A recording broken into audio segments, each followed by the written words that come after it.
បាទសួស្តីបងប្អូនទាំងអស់គ្នាបាទអញ្ចឹងថ្ងៃនេះខ្ញុំសូមចែកម្លែកនៅពាក្យទាំង10ដែលទាក់ទងទៅនឹង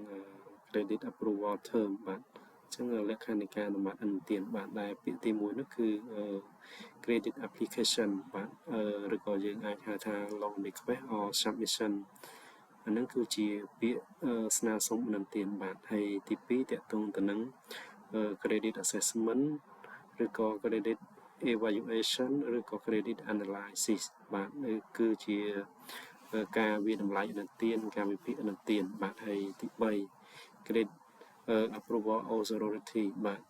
ឬក៏យើងអាចហៅម្យ៉ាងទៀតថា decision power បាទគឺសិទ្ធិនៃការអនុម័តឬក៏អំណាចនៃការអនុម័តក៏បានដែរបាទហើយទី4 credit policy or lending guideline បាទគឺគោលនយោបាយឥណទានបាទ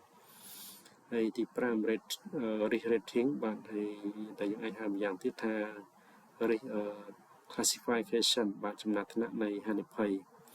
ហើយទី6 debt capacity ឬក៏ repayment ability សមត្ថភាពក្នុងការសងបំណុលហើយទី7គឺ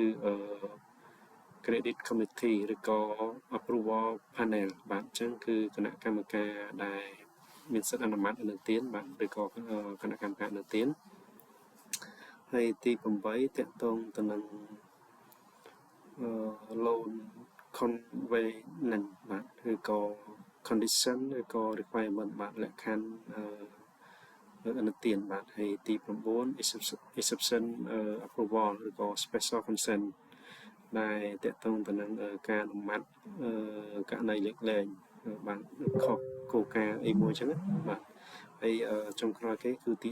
10 disbursement ឬក៏ fund release ដែលយើងហៅថាការបញ្ចេញឥណទានឬក៏បញ្ចេញប្រាក់កម្ចីឬក៏ការទម្លាក់ទុនបាទអញ្ចឹងទាំង10នេះគឺជាពាក្យបាទឬក៏ជា clear ខ្លីដែលតកតងទៅនឹង